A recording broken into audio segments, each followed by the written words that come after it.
नमस्कार दोस्तों, KP talks के आज एक और नए एपिसोड में आप सभी का हार्दिक स्वागत है, अभिनंदन है। और जैसा कि आप सभी को पता है कि केपी टॉक्स के माध्यम से हम आप सभी के लिए एक ऐसी सीरीज लेकर के आ रहे हैं जिसमें आपको कैरियर से संबंधित, चाहे जीवन से संबंधित एवं सामाजिक जीवन से संबंधित विभिन्न मुद्दों के ऊपर हम आपसे चर्चा करते हैं। जो हम उसके ऊपर आपको कैसे बेहतर से बेहतर गाइड कर सकें या फिर एक प्रबंधन कैसे कर सके चीजों का, उसके बारे में सुझाव देते हैं। और मेरे साथ वो आज एक नए एपिसोड के लिए केपी सर उपलब्ध है। सर बहुत बहुत स्वागत है आपका। धन्यवाद। और आज का जो हमारा टॉपिक है वो ये है कि कैसे करें एक कैरियर का चुनाव।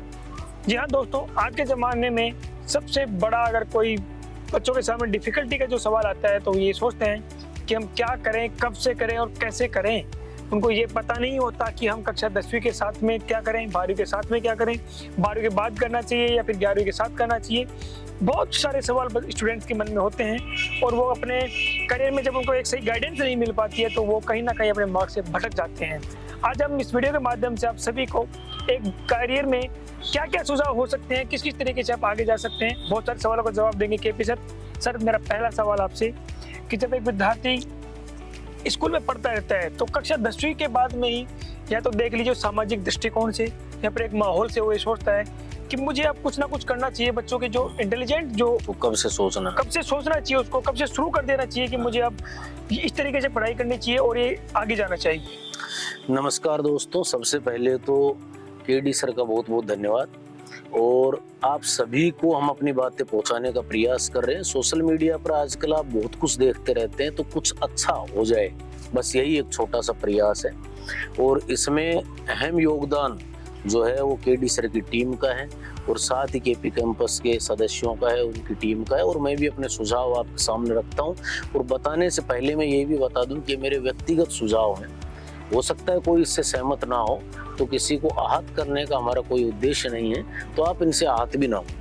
तो आपने प्रश्न पूछा है कि भाई अपने को करियर के सोचने की शुरुआत कब से कर देनी चाहिए। बिल्कुल, तो इसका एक सटीक जवाब है। अभी कुछ दिन पहले गवर्नमेंट की भी एक गाइडलाइन आई थी कि भाई जो 6ठी क्लास से बच्चों को कोचिंग करवा रहे हो ना करवाएं, क्योंकि बच्चे का जो ब्रेन है वो इतना डेवलप नहीं होता है कि वो सोच पाए कि मुझे क्या बनना है।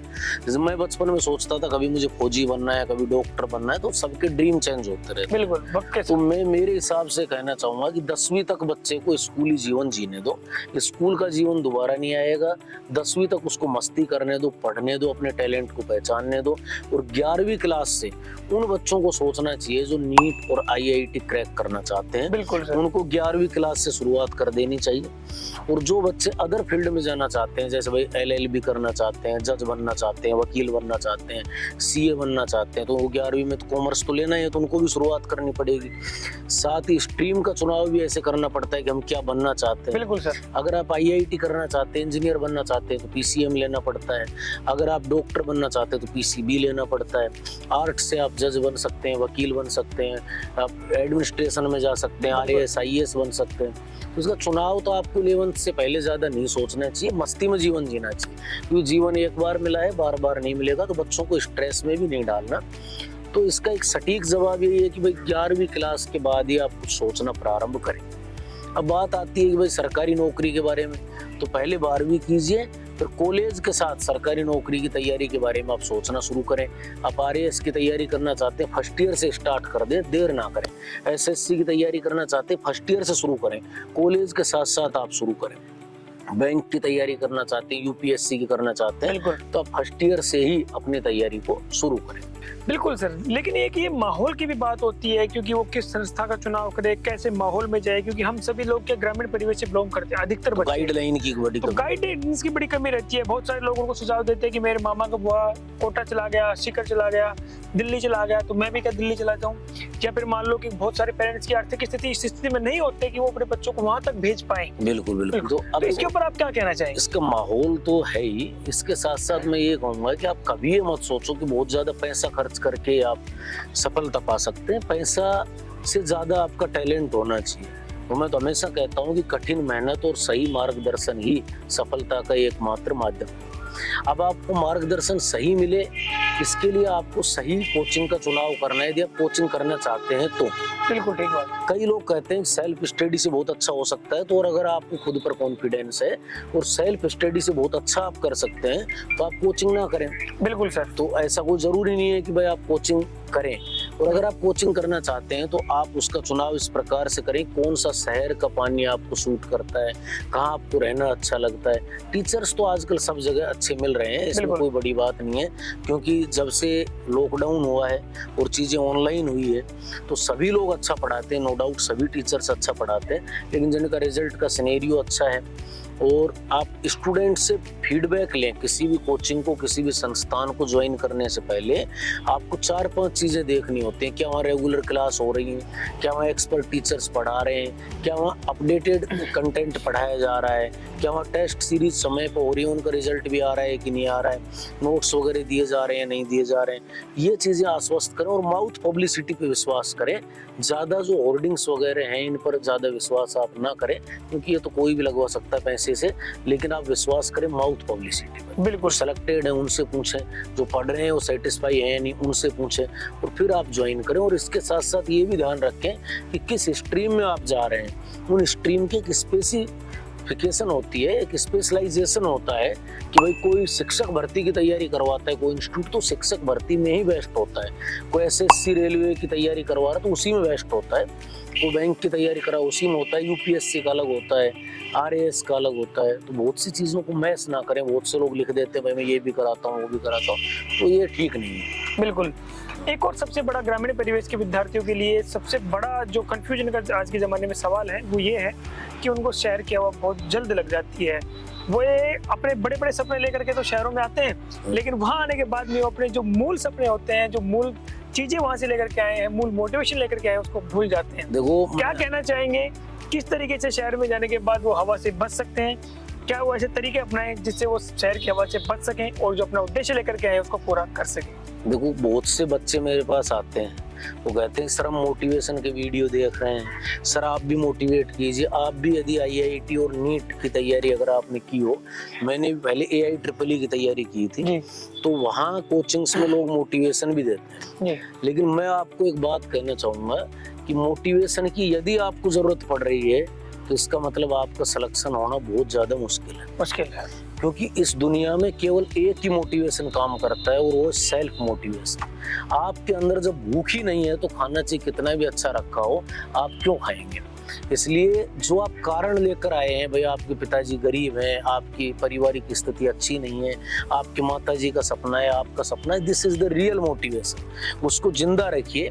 और जो बच्चे शहर में आते हैं मैं उनको कहना चाहता हूँ बेटा गाँव में बड़ी शुद्धता है, और तुम यहाँ आ गए हो तो मैं ये नहीं कहूँगा कि भाई शहरों में गंदगी है, यहाँ भी शुद्धता है, यहाँ भी अच्छे लोग रहते हैं, लेकिन जब यहाँ देखते हैं यहाँ का लाइफ स्टाइल अलग है, गांव का लाइफ स्टाइल अलग है, और उससे प्रभावित होकर आप अपने समय को बर्बाद कर रहे हैं, ये सबसे बड़ी गलती है।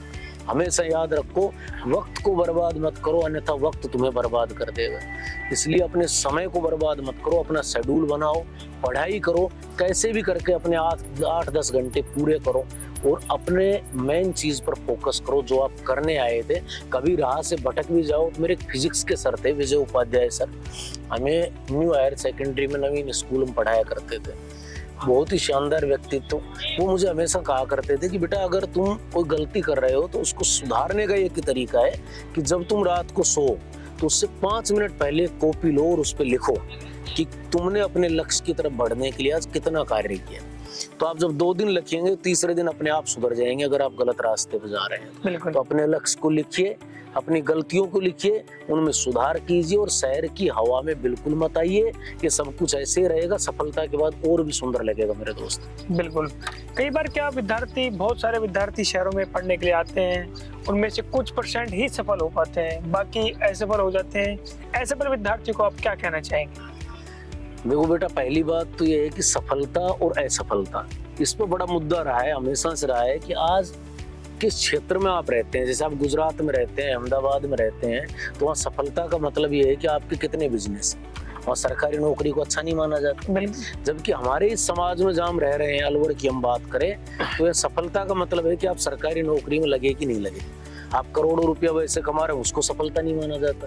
तो सफलता हर व्यक्ति के लिए एक अलग चीज है। बिल्कुल। सफलता को डिफाइन केवल इस तरीके से किया जा सकता है कि आपको जो अच्छा लगता है वो आप करें, आपको जीवन में जो करने में अच्छा लग रहा है वो आप करें। अब रही बात ये कि सबके साथ आप भी सरकारी नौकरी की तैयारी करने आ गए और आपको सफलता नहीं मिली, तो मैं आपको ये कहता हूँ कि जो बच्चे मेरे पास पढ़ने आते हैं वो चाहे सरकारी नौकरी में सफल हो या ना हो, लेकिन उनके व्यक्तित्व में पूर्ण तरीके से बदलाव आ जाता है, इस बात की मेरी गारंटी है। और आप ऐसा कतई मत सोचिए कि सरकारी नौकरी अंतिम मंजिल है। मैं भी देख रहा हूँ कई बच्चे आत्महत्या कर रहे हैं कि अब सॉरी पापा हम सफल नहीं हो पाए, नीट में सफल नहीं हो पाए, IIT में सफल नहीं हो पाए। उनको मैं एक बात कहना चाहूँगा कि डॉक्टर APJ अब्दुल कलाम साहब NDA का एग्जाम पास करके गए और जब भोपाल सेंटर में वो SSB का इंटरव्यू देने गए तो इंटरव्यू में फेल हो गए। बिल्कुल सर। और बाहर आकर बड़े परेशान हुए इस बात से कि यार मैंने बचपन से न्यूज़पेपर डाले, बड़ी मेहनत की, मेरे परिवार को एक सहारा मिल जाता, मैं NDA में चला जाता था।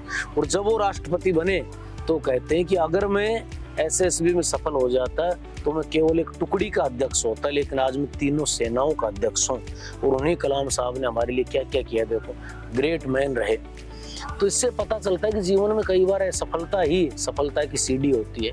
हमें कहीं पहुंचना और होता है, हम कोशिश कहीं और कर रहे होते हैं, तो वहां फेल होंगे तभी तो हम सही जगह पहुंचेंगे। बिल्कुल। तो इसलिए असफलता से निराश ना हो, और जो असफल बच्चे हुए हैं वो अपना प्रयास ना छोड़ें। केवल सरकारी नौकरी एक जरिया नहीं है, आप अच्छे बिजनेसेस भी कर सकते हैं, अच्छा खेल भी सकते हैं, आप ह्यूमन बीइंग के लिए अच्छा काम भी कर सकते हैं। जैसे अच्छा फूड आप बेच सकते हैं, आज लोग मिलावटी फूड बेच रहे हैं जिससे लोग बीमार हो रहे हैं, तो वो भी इंसानियत के लिए कार्य है और हर काम महान होता है। हम सब जब अलग अलग कार्य करेंगे तभी हमारा देश महान बनेगा। सभी एक भेड़ चाल में ना चलें और हताश कभी भी ना हो, अपने प्रयास करते रहें, जिंदगी बहुत सुंदर है। Thank you.